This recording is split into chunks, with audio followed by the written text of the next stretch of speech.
Introduction to accounting.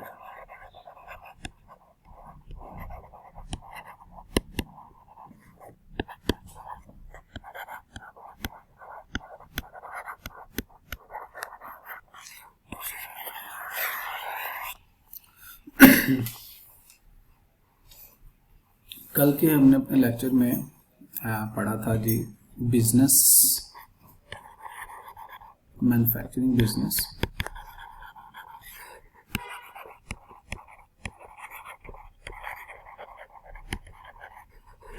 तो इसके departments पढ़े थे हमने।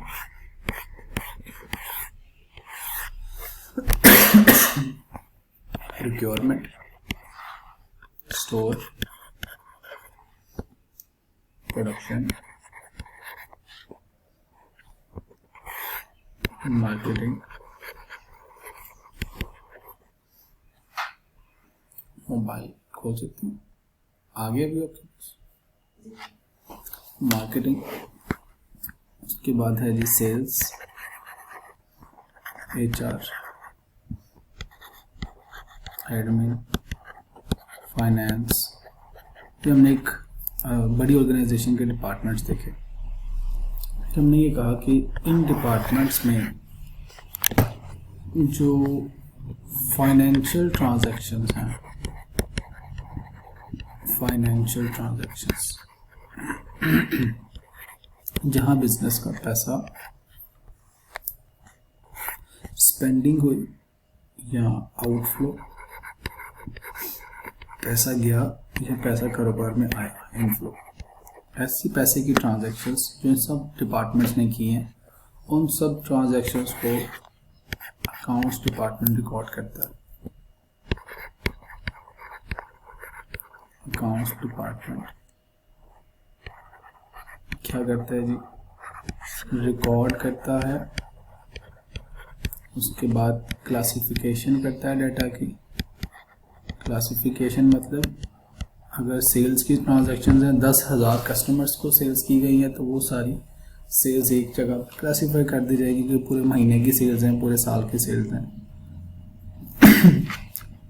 10,000 लोगों को अपने सैलरीज अदा की हैं, तो उन सैलरीज को एक जगह पर जमा कर लिया जाएगा कि ये तमाम स्टाफ की सैलरीज हैं, सेल्स डिपार्टमेंट की हैं, एडमिन डिपार्टमेंट की हैं।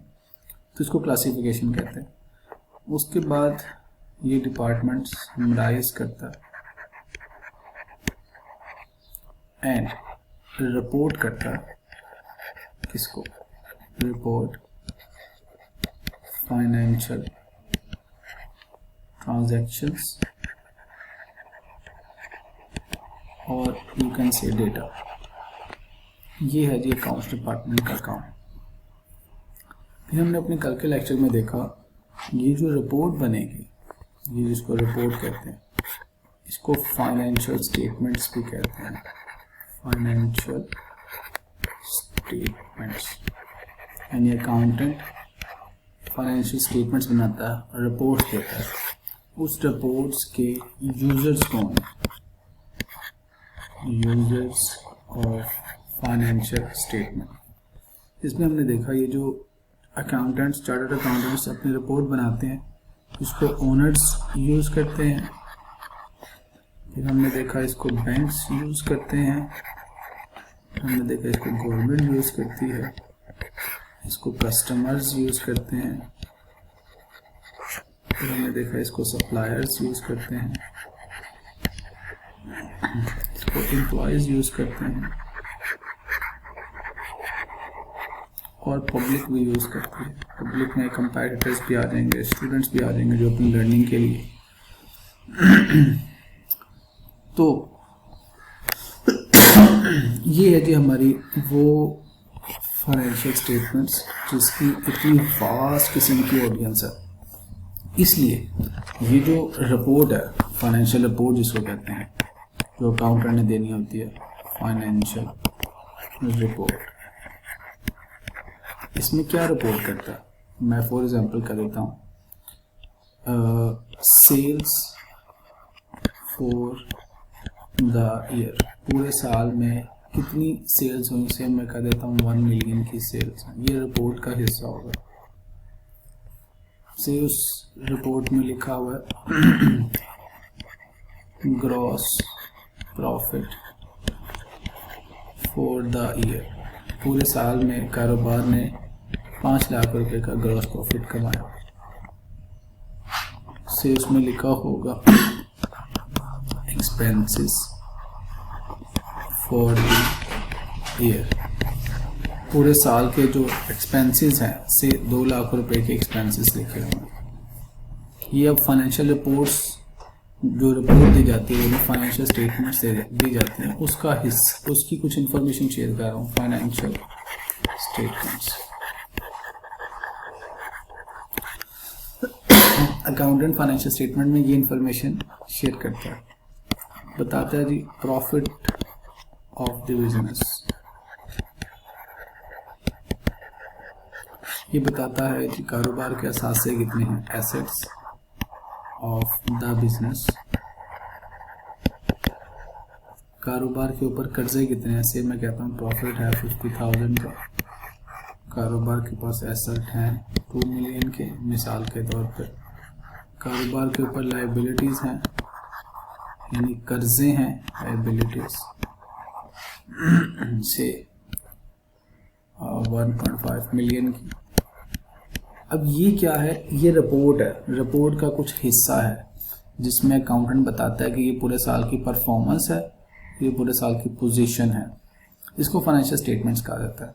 इन सारी इंफॉर्मेशन को यूज कौन करता है, owners, bank, government, customer, supplier, employ, public अपने अपने मकासद इस इंफॉर्मेशन से पूरे करते हैं, जो हमने कल के लेक्चर में सीखा। फिर हमने देखा ये जो अकाउंटेंट रिकॉर्डिंग करते हैं, रिकॉर्डिंग होती है, रिकॉर्डिंग, फिर इसकी क्लासिफिकेशन होती है, क्लासिफिकेशन, फिर इसकी समरीज बनती हैं, समरीज, और एंड उसके बाद इसको रिपोर्ट किया जाता है, रिपोर्टिंग। ये जो फाइनेंशियल डाटा के बारे में अकाउंटेंट साहब करते हैं, ये एज पर लॉज करते हैं, कुछ कानून है उनके तहत करते हैं। उन कानून में हमने देखा इंटरनेशनल लॉज है, इंटरनेशनल लॉज, हमने वो लॉज सीखने हैं जो कि अकाउंटिंग के, जिसको कहते हैं IAS, international accounting standards, IAS, IFRS, international financial reporting standards. फिर हमने लोकल लॉज के मुताबिक भी अकाउंटिंग को सीखना है। लोकल लॉज क्या हैं, कंपनीज एक्ट, पाकिस्तान में जो एक्ट है जो फाइनेंशियल स्टेटमेंट्स बनाने का, वो है जी लोकल लॉ कंपनीज एक्ट। इसके मुताबिक हमने अपने फाइनेंशियल स्टेटमेंट्स की रिपोर्ट्स बनानी होती है। अब ये हम चार्टर्ड अकाउंटेंट्स को इंटरनेशनल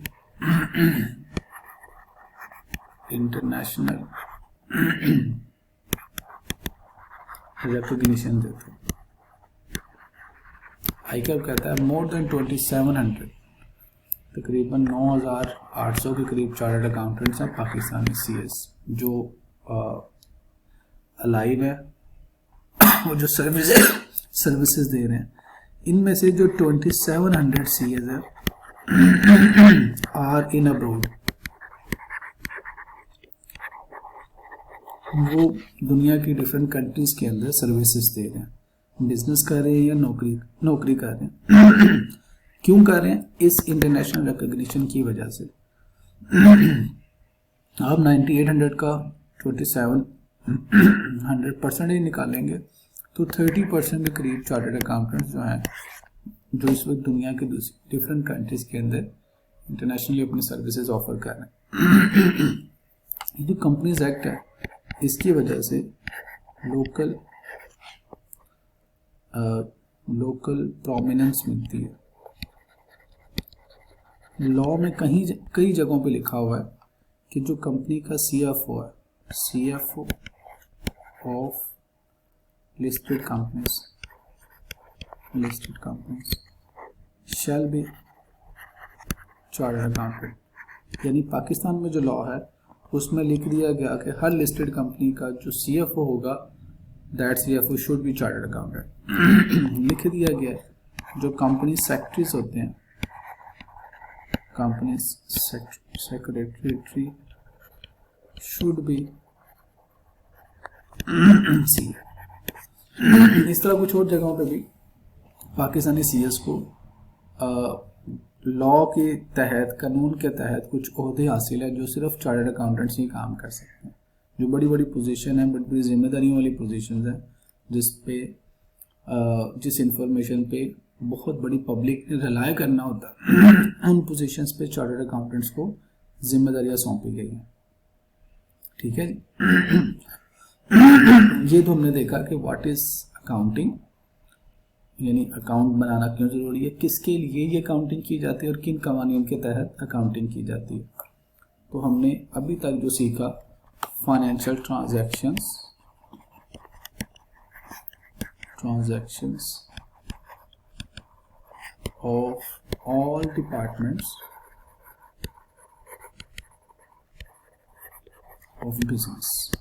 ठीक है, हमने हमेशा ज़हन में ये रखना है बिजनेस की जो तमाम डिपार्टमेंट्स हैं उनकी फाइनेंशियल ट्रांजैक्शंस का रिकॉर्ड रखना हमने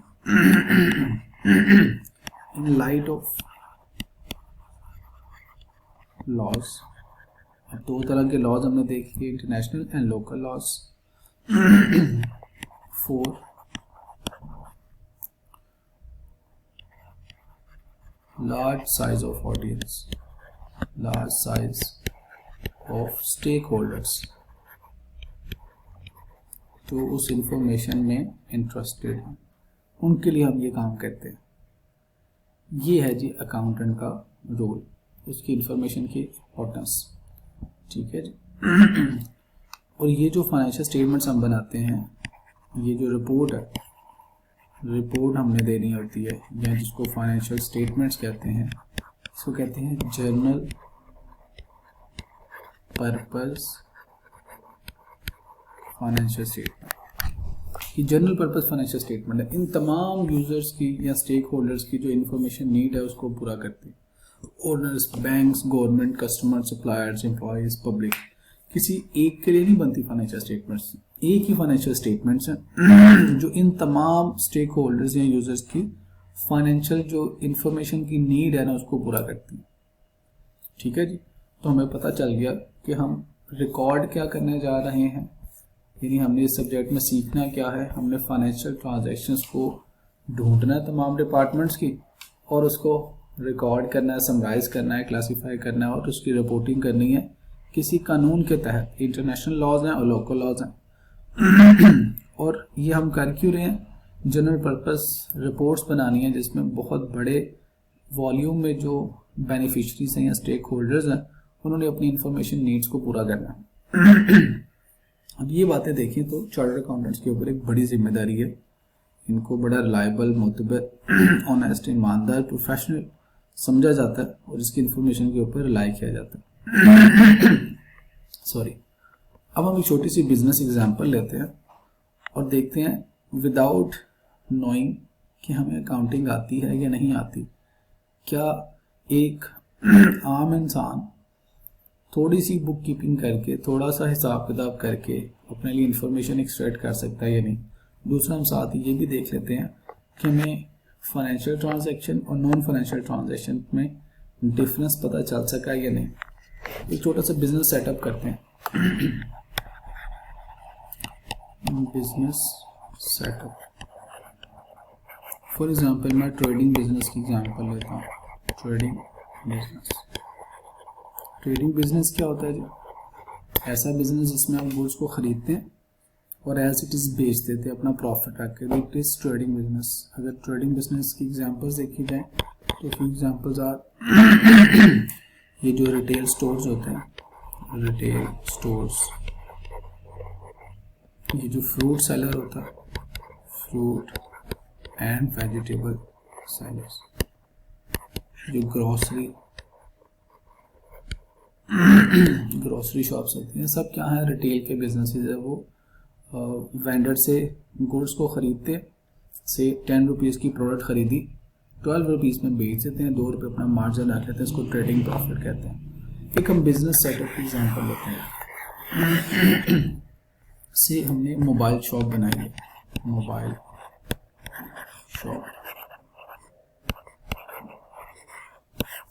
शॉप बनाने जा रहे हैं। उसके लिए हमें क्या क्या करना पड़ेगा, साथ ही कोई सा बिजनेस राउंड अप भी मिल जाएगा आपको। अगर आपने रेंट पे शॉप लेनी है, सबसे पहले आपको दुकान ढूंढनी पड़ेगी, किस प्लाजा में किस जगह पे लेना चाहते हैं। तो जब शॉप मिल जाएगी आपको, आपका एग्रीमेंट होगा, एग्रीमेंट जिसको रेंट एग्रीमेंट कहते हैं। रेंट एग्रीमेंट में स्टाम्प पेपर पर लिखा जाएगा कि ये उसकी टर्म एंड कंडीशंस हैं। उसके बाद आप एडवांस पे करेंगे, या इसको सिक्योरिटी डिपॉजिट भी कहते हैं। जब आप छोड़ेंगे तो ये पैसे आपको वापस मिल जाएंगे। सेम मैं कहता हूँ आपने 50,000 रुपीज़ सिक्योरिटी डिपॉजिट पे कर दिया। ओके, फिर आपने इलेक्ट्रिसिटी का कनेक्शन लगवाना है। क्या उस प्लाजे के अंदर ऑलरेडी इलेक्ट्रिसिटी एज्यूम कर लेते हैं। इसके बाद जी आपने जब शॉप रेंट पे ले ली, आपको फर्नीचर चाहिए, फ्रंट रैक चाहिए, काउंटर चाहिए, बैक रैक चाहिए, चेयर्स चाहिए, और सिटिंग के लिए, डेकोरेशन के लिए, डिस्प्ले के लिए आपको फर्नीचर चाहिए। मैं कहता हूँ 200,000 आपने इन्वेस्ट कर दिए, लगा दिए फर्नीचर खरीदने। उसके बाद फर्नीचर खरीदने के बाद अब आपको उसकी लाइटिंग वगैरह करवानी है, तो मैं इलेक्ट्रिफिकेशन लिख देता हूँ।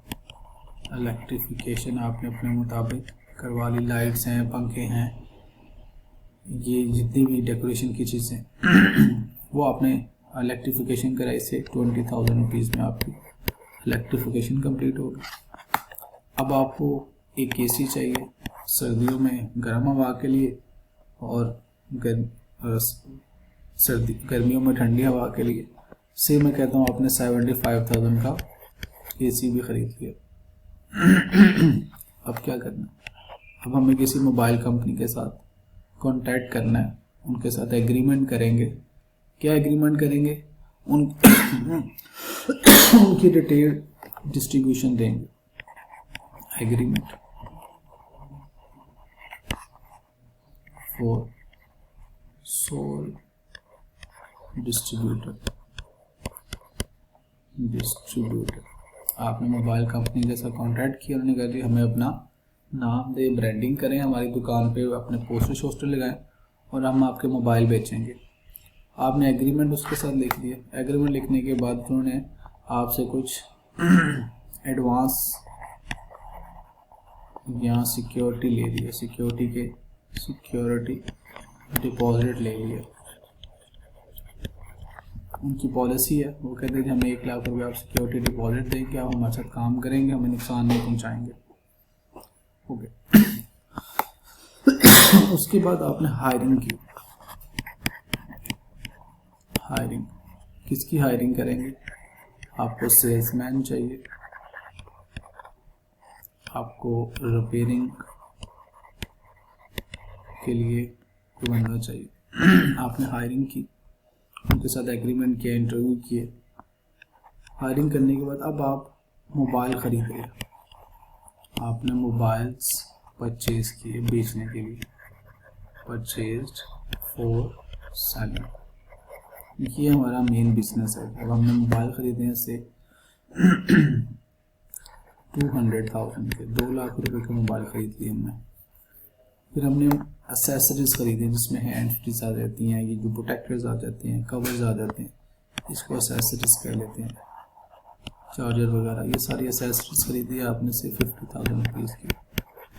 अब आपने उसको अपने सारे फर्नीचर में डिस्प्ले कर दिया और एक रिपेयरिंग वाला अपने पर्सन अपने पास डिप्यूट कर दिया। उसके बाद अभी आपकी दुकान में कस्टमर आना चाहिए। उसके बाद अब आपको क्या करना पड़ेगा, जब आपका सब सेटअप रेडी हो गया, अब आपको मार्केटिंग करनी पड़ेगी। मोबाइल मार्केटिंग है, केबल पे इश्तेहार चलाना पड़ेगा, बाहर बोर्ड लगाने पड़ेंगे, लोगों के अंदर फ्लायर डिस्ट्रीब्यूट करने पड़ेंगे। मैं कहता हूँ आपका 20,000 रुपीज़ का मार्केटिंग का खर्चा हो गया। अब आप बैठे हुए इंतज़ार कर रहे हैं कस्टमर आना शुरू हो गए हैं, आप सेल्स कर रहे हैं। सेल्स करने के लिए आपको स्टेशनरी चाहिए। स्टेशनरी में क्या आ सकता है, जैसे पेन हैं, आपको रसीद बुक्स चाहिए,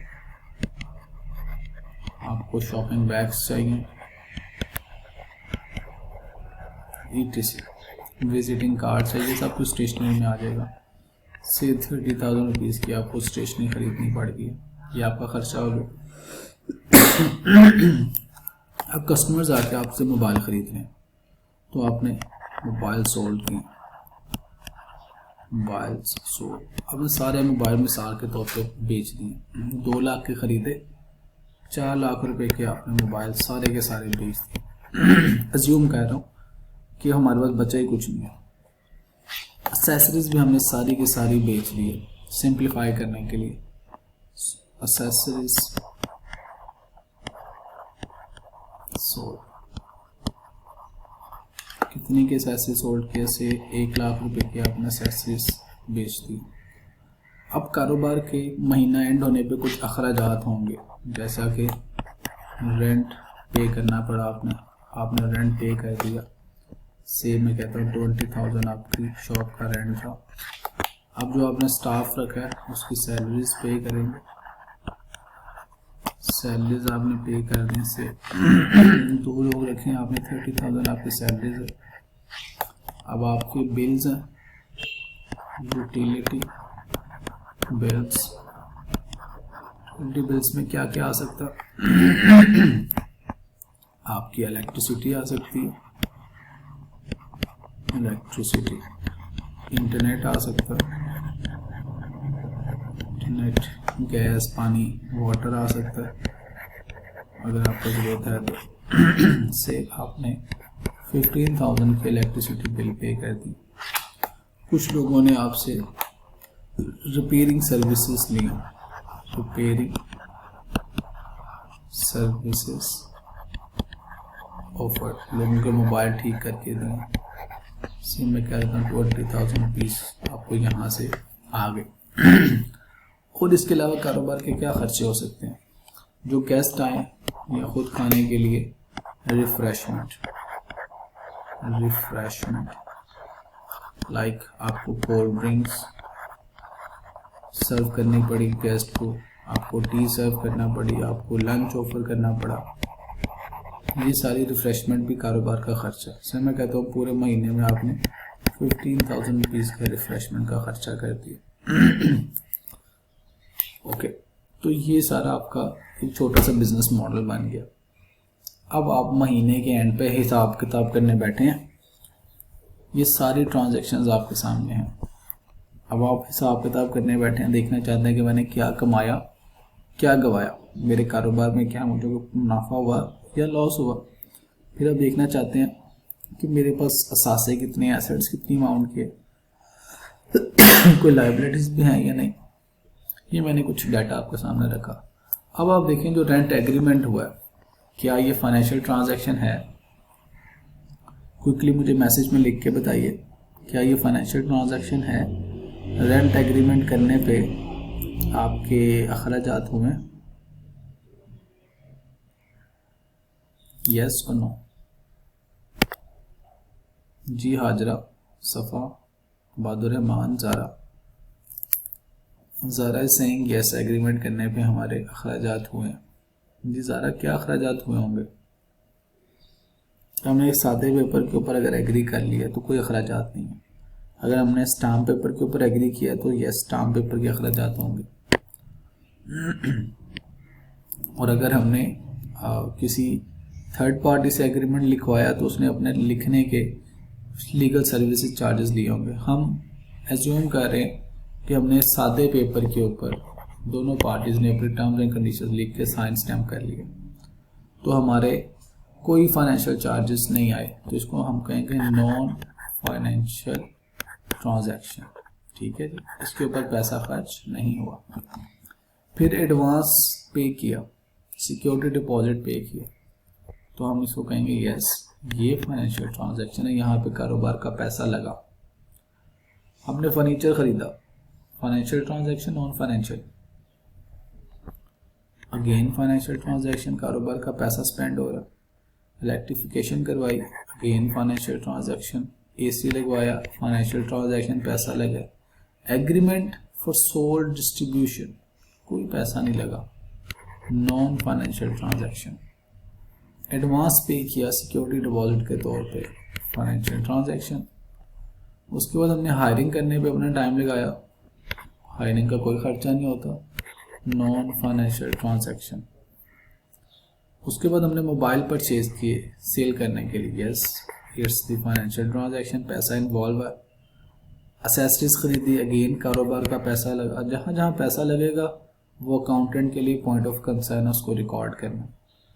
मार्केटिंग पे पैसा लगा, यस फाइनेंशियल ट्रांजैक्शन। स्टेशनरी पे पैसा लगा, yes financial transaction. Mobile sale किए, पैसा कारोबार में आया, फाइनेंशियल ट्रांजैक्शन। एसेसरीज बेची, यस अगेन फाइनेंशियल ट्रांजैक्शन, पैसा आया। रेंट पे किया, फाइनेंशियल ट्रांजैक्शन, खर्चा किया आपने। सैलरीज पे की, yes financial transaction. Utility bills पे किया आपने, yes financial transaction. Repairing services offered, अब आपने रिपेयर किया, आपको पैसा आया, अगेन फाइनेंशियल ट्रांजैक्शन। रिफ्रेशमेंट पे पैसा लगा, फाइनेंशियल ट्रांजैक्शन। ये जिसके सामने एफडी लिखा है ये सारी वो इंफॉर्मेशन है जो अकाउंटेंट के लिए पॉइंट ऑफ कंसर्न है। इस इंफॉर्मेशन को अकाउंटेंट ने रिकॉर्ड करना है, इसकी क्लासिफिकेशन करनी है, इसकी समरीज बनानी है और इस इंफॉर्मेशन को एक ख़ास फॉर्मेट में रिपोर्ट कर देना। किसको? स्टेक होल्डर्स को, ऑनर्स हैं, बैंक्स है, कस्टमर्स है, सप्लायर्स, हम सब के लिए इंफॉर्मेशन अवेलेबल हो जाएगी। ठीक है जी। तो सबसे पहला टास्क अकाउंटेंट का क्या होता है, वो अपने से रेलिवेंट इंफॉर्मेशन को ट्रेस आउट करे, जो कि फाइनेंशियल ट्रांजैक्शंस होते हैं, जहाँ कारोबार का पैसा खर्च हुआ है या कारोबार के पास पैसा आया। अब हमने कुछ नहीं सीखा, हम देखना चाहते हैं कारोबार को प्रॉफिट क्या हुआ है या लॉस क्या हुआ है, प्रॉफिट और लॉस देखना चाहते हैं। अब मैं रिपोर्टिंग कर देखता हूँ हमें क्या इस इंफॉर्मेशन से बगैर कोई नॉलेज लिए को रिपोर्टिंग कर सकते हैं। अगर मैं देखना चाहूँ कारोबार को प्रॉफिट या लॉस फॉर द मंथ, इस महीने में क्या कारोबार को कोई नफ़ा या नुकसान हुआ है। दूसरी रिक्वायरमेंट मैं लिखता हूँ, ये मेरी फर्स्ट रिक्वायरमेंट। दूसरी रिक्वायरमेंट क्या है, मैं देखना चाहता हूँ एसेट्स यानी असासे, एसेट्स एट मंथ एंड, कारोबार के कितने असासे हैं महीने के एंड पे। ठीक है, ये देखना चाहता हूँ। अब आइए सबसे पहले देखें, हमने 50,000 रुपीज़ एडवांस पे 50,000 रुपीज़ हमने एडवांस पे किया। अब जरा सोच के बताइए, ये जो एडवांस है क्या ये इसी महीने का खर्चा है या जो ना गर्म पानी चाहिए प्लीज़। ये जो एडवांस हमने पे किया या सिक्योरिटी डिपॉजिट पे किया, जरा सोच के बताइए क्या ये जनवरी के महीने का खर्चा है या नहीं, या जिस महीने में आपने बिल्डिंग रेंट पे ली, दुकान रेंट पे ली, क्या ये उसी महीने का खर्चा है, या जब तक आप यूज़ करते रहेंगे ये पैसा आपका महफूज पड़ा रहेगा, ये इस्तेमाल नहीं होगा, और जब आप दुकान छोड़ेंगे ये आपको वापस मिल जाएगा। एडवांस जो होता है ना सिक्योरिटी डिपॉजिट, वो आपको वापस मिल जाना होता है। हाँ सॉरी, प्रॉफिट या लॉस अगर कैलकुलेट करना है तो हमें यहाँ पे कंपैरिजन करना पड़ता है कारोबार की इनकम्स क्या हैं। सिर्फ जनवरी के महीने की बात कर रहा हूँ, for example for the month of जनवरी, अगर ये सारा जनवरी का डाटा था और हमें इसी महीने के क्या चाहिए, कारोबार के सिर्फ जनवरी के महीने के एक्सपेंडिचर्स कितने हैं या एक्सपेंसेस कितने हैं। अगर हम लिस्ट बना लें इनकम्स की, उसमें से एक्सपेंडिचर्स माइनस कर ले तो हमें पता चल जाएगा प्रॉफिट या लॉस। ठीक है, अब ये जो 50,000 रुपये हमने खर्च किए, this is not the expense, इसको हम कहेंगे एसेट। अभी हम एसेट की डेफिनेशन पढ़ेंगे तो डिटेल में समझाऊंगा। एसेट क्या होता है, असासा क्या होता है, जिसने फ्यूचर में जाके काम आना होता है। ये हमारा जनवरी के महीने का खर्चा नहीं है। मैं यहाँ पे लिख देता हूँ transactions in the month of January. जनवरी के महीने की ट्रांजैक्शंस मैंने आपके साथ शेयर की। अब जनवरी के महीने में आपने एडवांस पे किया, ये तो तब तक आपका पैसा सेफ पड़ा रहेगा, महफूज पड़ा रहेगा जब तक आप दुकान यूज़ कर रहे हो। सिक्योरिटी डिपॉजिट, जैसे ही आप दुकान ख़त्म करेंगे पैसा आपको वापस मिल जाएगा। तो ये आपका ख़र्चा नहीं हुआ, यदि जनवरी के महीने का ख़र्चा नहीं है, ये तो जब तक यूज़ करेंगे तब तक पैसा महफूज पड़ा रहेगा। ऐसे खर्चों को कहते हैं असासे। ये कारोबार का एसेट है। तो मैं एसेट्स की लिस्ट के अंदर इसको क्लासीफाई कर देता हूँ। सिक्योरिटी डिपॉजिट, हमने 50,000 रुपीज़ सिक्योरिटी डिपॉजिट दिया।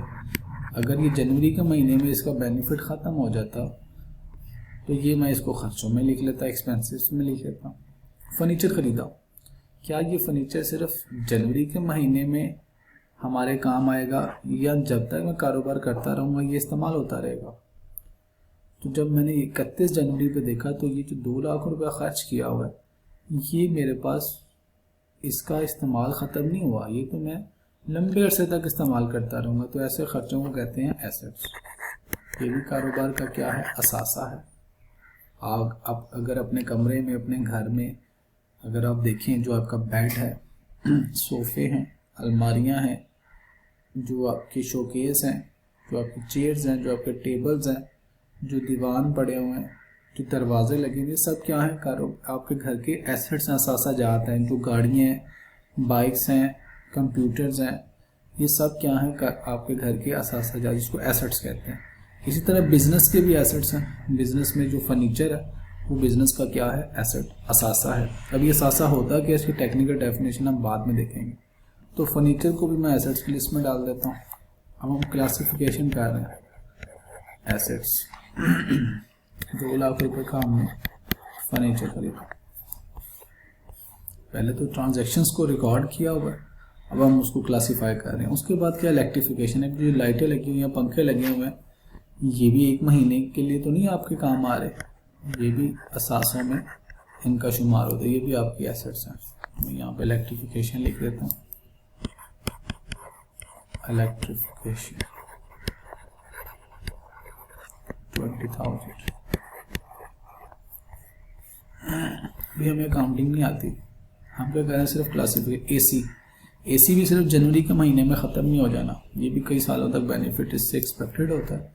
तो ये भी असासों के लिस्ट में आ जाएगा। ये भी क्या है? एसेट्स। तो मैं इसको क्लासीफाई कर देता हूँ ये एसेट्स में। ये भी कारोबार का असासा है, 75,000। कारोबार ने जहाँ जहाँ पैसा खर्च किया और उस पैसे का लंबे अरसे तक फ़ायदा होता रहे, ये एक्सपेक्टेड होता रहेगा, उसको एसेट कहते हैं। एग्रीमेंट फॉर सोल डिस्ट्रीब्यूशन, अब आपने एग्रीमेंट किया, this is not the financial transaction, हमारे से कंसर्न नहीं है। लीगल डिपार्टमेंट ये एग्रीमेंट अपने पास रखे। उसके बाद एडवांसेस पे किए या सिक्योरिटी डिपॉजिट पे किया फॉर द सोल। अगेन, अब ये जो आपने डिस्ट्रीब्यूशन लिया उसके लिए एडवांस पे किया, ये भी आपको एक लंबे अरसे तक फ़ायदा पहुंचाता रहेगा, सिर्फ जनवरी के महीने का फ़ायदा नहीं होगा। तो ये भी आपके एसेट्स की लिस्ट में आ जाएगा। ऐसा खर्चा जिससे फ़ायदे लंबे अरसे के लिए एक्सपेक्टेड हों, उसको कहते हैं एसेट्स। अब ये क्या है? Advance for sale. आपने सोल लेने के लिए, सोल डिस्ट्रीब्यूटर बनने के लिए एडवांस पे किया है। अमाउंट है जिसकी 1 लाख रुपए।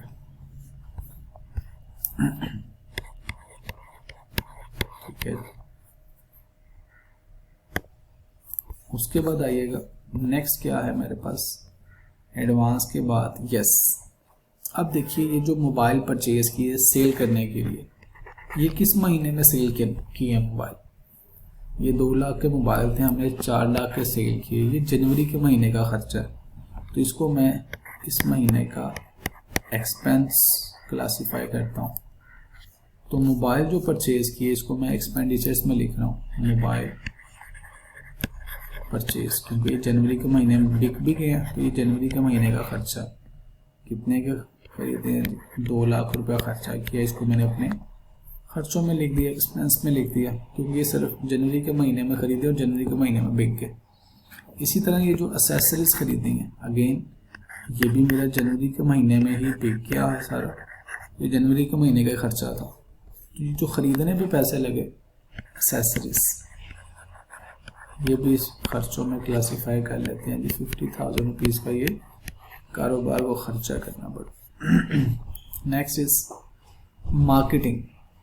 कारोबार ने मार्केटिंग की, टीवी में ऐड दिया, केबल में ऐड दिया, फ्लायर तकसीम किए, बैनर्स लगाए, ये भी जनवरी के महीने की सेल्स का सबब बनेगा। इसको भी हम खर्चों में लिख लेते हैं, ये भी कारोबार का एक्सपेंस है। Marketing 20,000 rupees. नेक्स्ट देखिएगा, स्टेशनरी खरीदी रसीदें बनाने के लिए, पेन बनाने के लिए। ये जो स्टेशनरी है ये भी कारोबार का खर्चा होता है। जितने भी प्रिंट निकालने हैं, रसीद बुक्स यूज़ होनी है, विजिटिंग कार्ड देने हैं आपने, ये सब कारोबार का क्या खर्चा। हर महीने स्टेशनरी खरीदी जाती है और हर महीने खर्चा हो जाता है। तो स्टेशनरी अगेन इज एक्सपेंस, कारोबार को चलाने के लिए ये ज़रूरी है। स्टेशनरी कितनी अमाउंट की ली है जी हमने स्टेशनरी? इट वॉज 30,000, 30,000 रुपये की स्टेशनरी यूज़ होगी, जिसमें पैकिंग मटेरियल भी शामिल है। अच्छा जी, उसके बाद मोबाइल सेल की है। अब ये कारोबार के बाद पैसा आया, ये कारोबार की इनकम, कारोबार ने ये पैसा कमाया। जो 2 लाख के मोबाइल ख़रीदे थे वो 4 लाख और वो बेच दिए, तो कारोबार की इनकम या रेवेन्यू क्या हो गया? 4 लाख। Mobile sold 400,000। ये कारोबार के पास पैसा है, इसको मैं इनकम में लिख देता हूँ। एसेसरीज सोल्ड, अगेन ये भी इनकम है। 1 लाख रुपए की एसेसरीज सोल्ड की है, ये भी कारोबार का पैसा आ गया।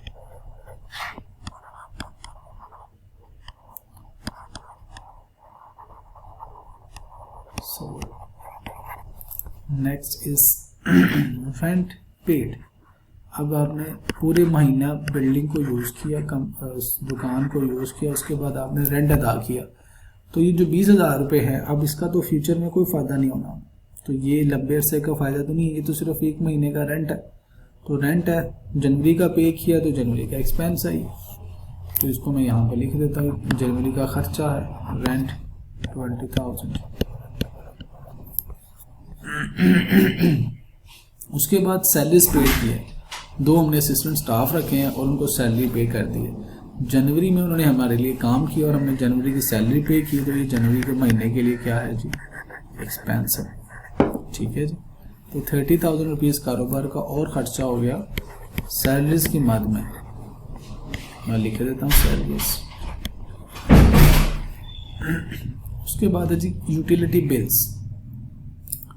पूरा महीना बिजनेस ने बिजली इस्तेमाल की और बिजली इस्तेमाल करने का 15,000 रुपये का बिल आया, वो बिल अदा कर दिया। अब ये भी जनवरी के महीने का खर्चा। इस बिल का फ्यूचर में तो कोई फ़ायदा नहीं होना, लंबे अरसे तक भी फ़ायदा नहीं होगा। तो जो बिल अदा किया बिजली का, इंटरनेट का, पानी का, वो सब क्या है? जनवरी के महीने के खर्चे हैं, एक्सपेंस है। तो इसको भी यहाँ पे क्लासीफाई करना है 15,000 यूटिलिटीज़।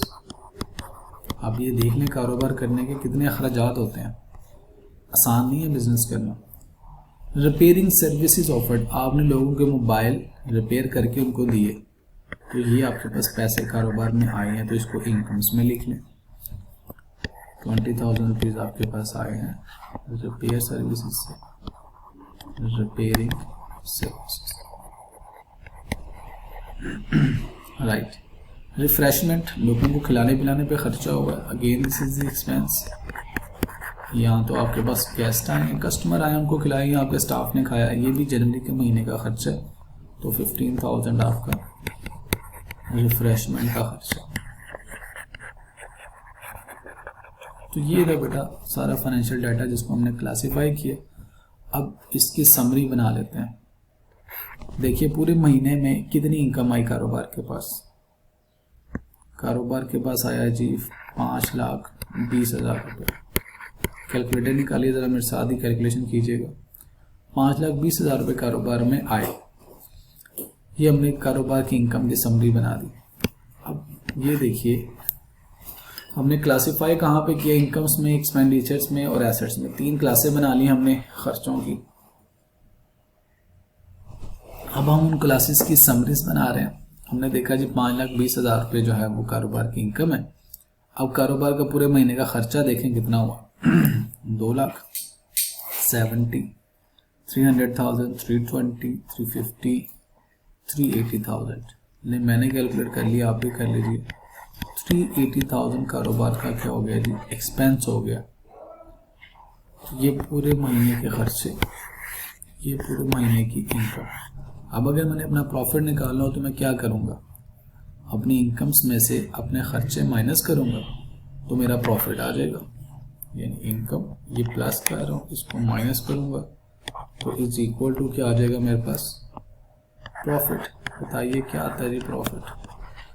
5,20,000 में से 520,000 में से माइनस कर लें 380,000 तो जनवरी के महीने का कारोबार का प्रॉफिट आ जाएगा। कितनी अमाउंट आती है बताइएगा,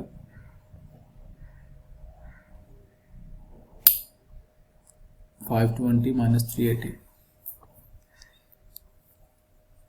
140,000। Thank you Abdullah. 140,000 कारोबार को प्रॉफिट हो गया।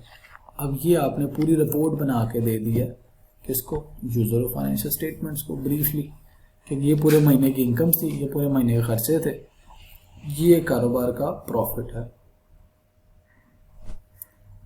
ठीक है जी। तो ये एक ब्रीफ सा मैंने आपको हाईलाइट दिया कि बिजनेस की ट्रांजैक्शंस को अकाउंटेंट किस तरह से क्लासिफाई करते हैं, समराइज करते हैं और उसकी रिपोर्टिंग करते हैं। अब 31 जनवरी पे, at the end of January, महीने के आखिरी दिन कारोबार के बाद कितने अमाउंट के एसेट्स हैं, अगर आप इसको टोटल करें 250, 270, 270 एंड 75, 345, 445, ये बनता है जी 445,000 के कारोबार के पास एसेट्स हैं, टोटल एसेट्स। ठीक है मैंने।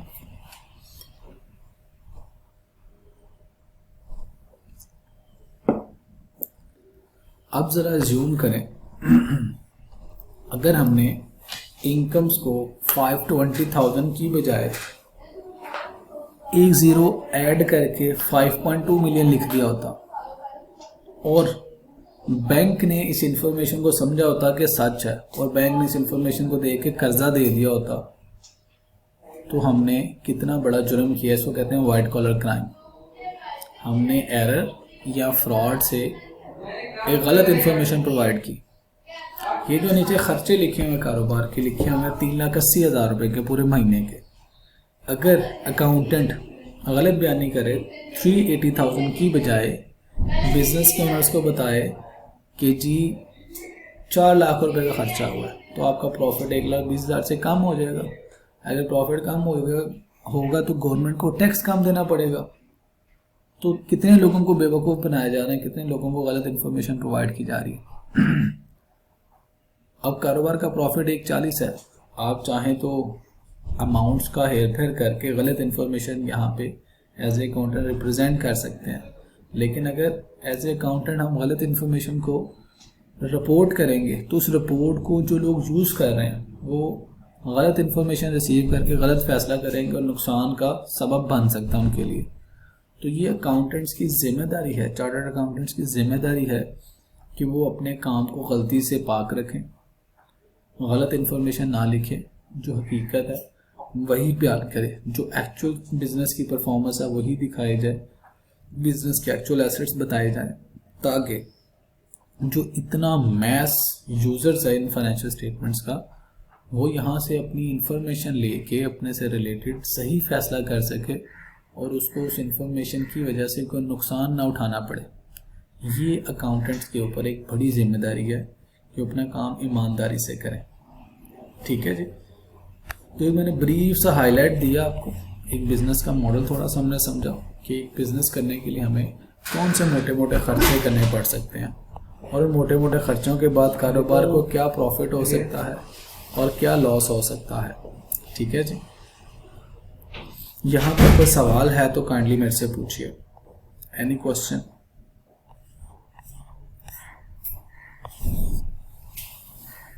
आप अपना माइक भी ऑन कर सकते हैं जो ऑनलाइन स्टूडेंट्स बैठे हैं।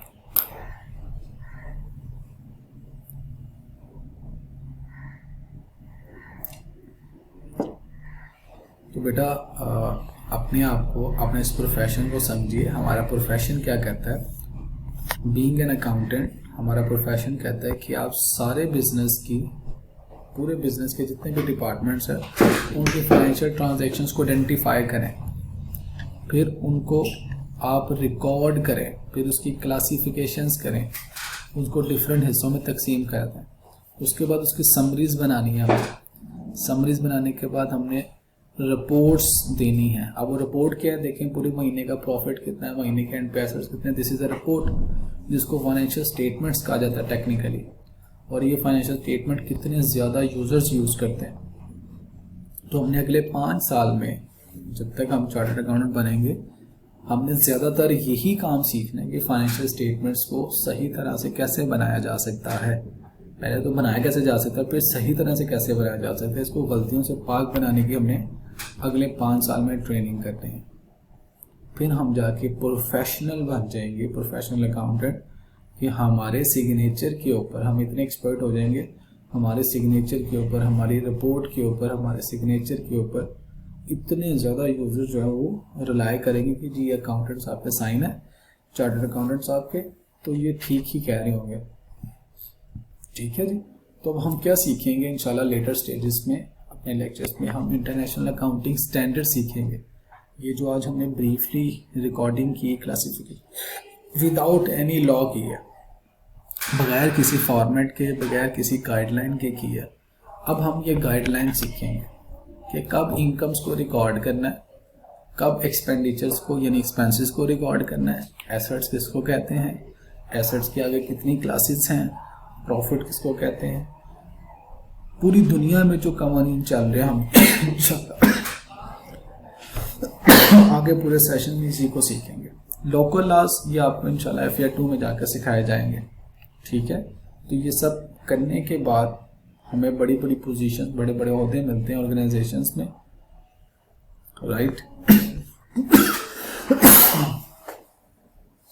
तो आप समझ जाइए बेटा, आप इस सब्जेक्ट में आप मुंशी बनने जा रहे हैं, फाइनेंशियल अकाउंटेंट बनने जा रहे हैं, यानी हमने फाइनेंशियल ट्रांजैक्शंस का ही पोस्टमार्टम किया करना है। यहाँ तक कोई सवाल है तो काइंडली पूछ लीजिए, नहीं तो कल की क्लास में मुलाकात होती है।